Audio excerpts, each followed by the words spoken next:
ओम शांति। आज 8 जून 2026 आज की साकार मुरली के अनमोल मधुर महावाक्य सुनेंगे। मीठे मीठे बाबा के मीठे बच्चे, यह सारी विश्व ईश्वरीय फैमिली है। इसलिए गाते हैं, तुम मात पिता हम बालक तेरे। तुम अभी प्रैक्टिकल में गॉडली फैमिली के बने हो। ये सारी विश्व ईश्वरीय फैमिली है, इसीलिए गाते हैं, तुम मात पिता हम बालक तेरे। तुम अभी प्रैक्टिकल में गॉडली फैमिली के बने हो। प्रश्न है, बाप से 21 जन्मों का पूरा वर्षा लेने की सहज विधि कौन सी है? उत्तर है, संगम पर शिव बाबा को अपना वारिस बनाओ, तन मन धन से बलिहार जाओ, तो 21 जन्मों के लिए पूरा वर्षा प्राप्त होगा। बाबा कहे, जो बच्चे संगम पर अपना पुराना सब कुछ इंश्योर करते हैं, उन्हें मैं रिटर्न में 21 जन्मों तक देता हूँ। गीत है, नैनहीन को राह दिखाओ। ओम शांति। बच्चों ने गीत सुना। ये भगत भगवान को पुकारते हैं। बाबा कहते, बच्चों ने गीत सुना, ये भगत भगवान को पुकारते हैं। भगवान को पूरा ना जानने के कारण मनुष्य कितने दुखी हैं। भक्ति मार्ग में कितना माथा मारते रहते हैं। सिर्फ इस जीवन की बात ही नहीं, जब से भक्ति शुरू हुई है तब से धक्के खाते रहते हैं। भारत में ही देवी देवताओं का राज्य था, जिसको स्वर्ग सचखंड कहा जाता है। भारत सचखंड है। भारत की महिमा बड़ी जबरदस्त है, क्योंकि भारत परमपिता परमात्मा का बर्थ पैलेस है। क्योंकि भारत परमपिता परमात्मा का बर्थ पैलेस है, उनका असल नाम शिव है। शिव जयंती मनाते हैं। रुद्र व सोमनाथ जयंती नहीं कहा जाता, शिव जयंती व शिवरात्रि कहा जाता। स्वर्ग की स्थापना करने वाला एक ही हेवनली गॉड फादर है। अब सभी भक्तों का भगवान तो जरूर एक होना चाहिए। सभी नयनहीन हैं, अर्थात ज्ञान के चक्षु, वह डिवाइन इनसाइट नहीं है। भगवानुवाच, मैं तुमको राजयोग सिखाता हूँ। श्रीमद् भागवत गीता है मुख्य। श्री अर्थात श्रेष्ठ मत। अब तुमको बुद्धिवान बनाया जाता है। दिव्य चक्षु अर्थात ज्ञान का तीसरा नेत्र दिखाते हैं। वास्तव में ज्ञान का तीसरा नेत्र तुम ब्राह्मणों को मिलता है, जिससे तुम बाप को और बाप की रचना के आदि मध्य अंत को जान जाते हो। इस समय सभी में देह, अहंकार व 5 विकार हैं, इसलिए घोर अंधियारे में है। तुम बच्चों के पास रोशनी है। तुम्हारी आत्मा सारे वर्ल्ड की हिस्ट्री ज्योग्राफी को जान गई है। आगे तुम सब अज्ञान में थे, ज्ञान अंजन सतगुरु दिया। ज्ञान अंजन सतगुरु दिया, अज्ञान अंधेर विनाश। जो पूज्य थे वही फिर पुजारी बन पड़े हैं। पूज्य हैं रोशनी में, पुजारी हैं अंधियारे में। पूज्य हैं रोशनी में, पुजारी हैं अंधियारे में। परमात्मा को आप ही पूज्य, आप ही पुजारी नहीं कह सकते। वह तो है ही परम पूज्य। सबको पूज्य बनाने वाला उनको कहा जाता है परम पूज्य। परम पिता परम आत्मा माना परमात्मा। श्री कृष्ण को थोड़े ही ऐसे कहेंगे, उनको सब गॉड फादर नहीं कहेंगे। निराकार गॉड फादर को ही सब गॉड फादर कहते हैं। वह भी आत्मा परंतु परम है, इसीलिए उनको परमात्मा कहा जाता है। वह परम आत्मा सदैव परम धाम में रहने वाली है। अंग्रेजी में उनको सुप्रीम सोल कहा जाता है। बाप कहते हैं तुम गाते भी हो आत्मा परमात्मा अलग रहे बहुकाल। ऐसे नहीं, परमात्मा परमात्मा से अलग रहे बहुकाल नहीं, ये पहले नंबर का अज्ञान है। आत्मा सो परमात्मा, परमात्मा सो आत्मा कहना। आत्मा तो जन्म मरण में आती है, परमात्मा थोड़ी पुनर्जन्म में आते हैं। बाप बैठ समझाते हैं, तुम भारतवासी स्वर्गवासी पूज्य थे, ह्यूमैनिटी के पूज्य सब देवी देवता थे। ये सारी ईश्वर की फैमिली है, ईश्वर है रचता, गाया जाता है। तुम मात पिता हम बालक तेरे, तो फैमिली हो गई ना। अच्छा भला ये तो बताओ तुम मात पिता किसको कहते हो? यह कौन कहते हैं? आत्मा कहती है तुम मात पिता तुम्हारी कृपा से स्वर्ग के सुख घनेरे हमको स्वर्ग में मिले हुए थे। तुम मात पिता आकर स्वर्ग की स्थापना करते हो तो हम आपके बच्चे बनते हैं। बाप कहते हैं मैं संगम पर आकर राजयोग सिखाता हूँ नई दुनिया के लिए। मनुष्यों की बुद्धि बिल्कुल ही भ्रष्ट बन गई है, स्वर्ग को नरक समझ लेते हैं। कहते हैं वहाँ भी कंस जरासंध हिरण्यकश्यप आदि थे। बाप आकर समझाते हैं क्या तुम भूल गए हो? मेरी तो शिव जयंती भी तुम भारत में ही मनाते हो, गाया भी जाता है। शिवरात्रि कौन सी शिवरात्रि? ये ब्रह्मा की बेहद की रात्रि। बाप संगम पर आकर रात्रि से दिन अर्थात नरक से स्वर्ग बनाते हैं। शिवरात्रि के अर्थ का भी कोई को पता नहीं है। भगवान है निराकार, मनुष्यों के तो जन्म बाय जन्म शरीर के नाम बदलते हैं। परमात्मा कहते हैं मेरा कोई शरीर का नाम नहीं है, मेरा नाम शिव ही है। मैं सिर्फ बूढ़े वानप्रस्थ तन का आधार लेता हूँ। ये पूज्य था, पुजारी बना है। शिव बाबा आकर स्वर्ग रचते हैं, हम उनके बच्चे हैं तो जरूर हम स्वर्ग के मालिक होने चाहिए ना। शिव बाबा है ऊंच ते ऊंच, ब्रह्मा विष्णु शंकर का अपना अपना पार्ट है। हर एक आत्मा में अपना सुख दुख का पार्ट नुंदा हुआ है। तुम जानते हो हम शिव बाबा के वारिस बने थे, शिव बाबा ने स्वर्गवासी बनाया था।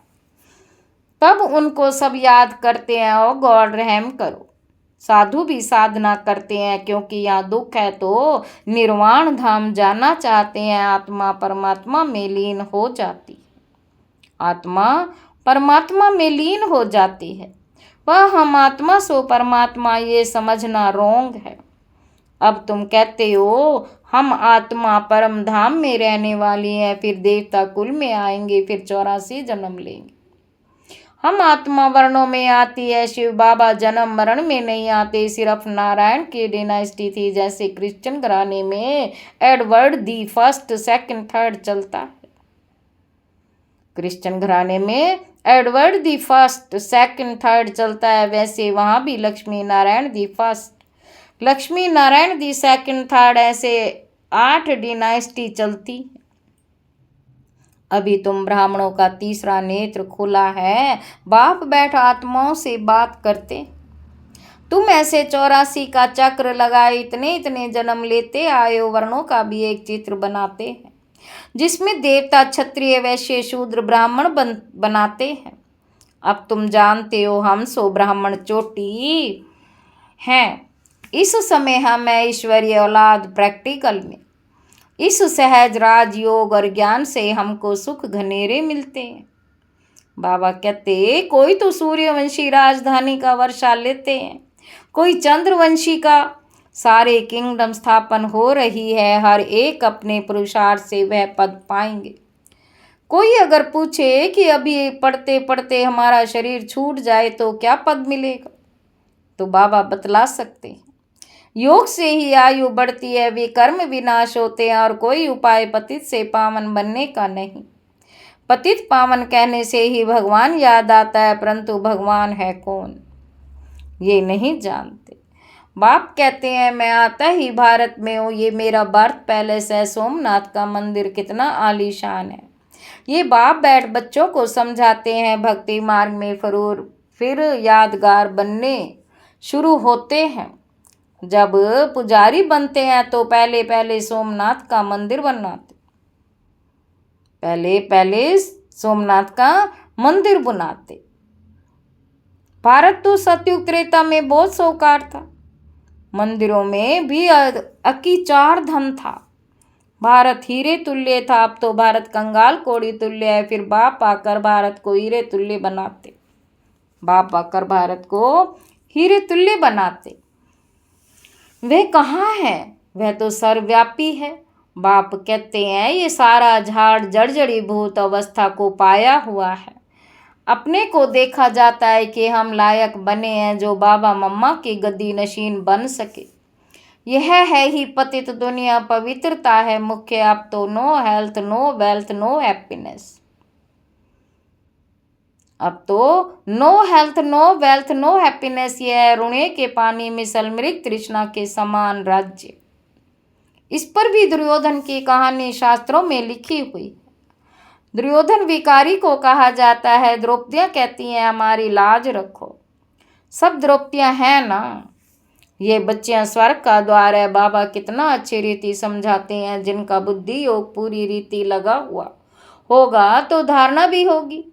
नॉलेज ब्रह्मचर्य में ही पड़ी जाती है। बाप कहते गृहस्थ व्यवहार में रहते कमल फूल समान रहना है, दोनों तरफ निभाना है, मरना भी जरूर है। मरने समय मनुष्यों को मंत्र देते हैं। बाप कहते हैं कि तुम सब मरने वाले, मैं कालों का काल सबको वापस ले जाने वाला हूँ, तो खुशी होनी चाहिए ना।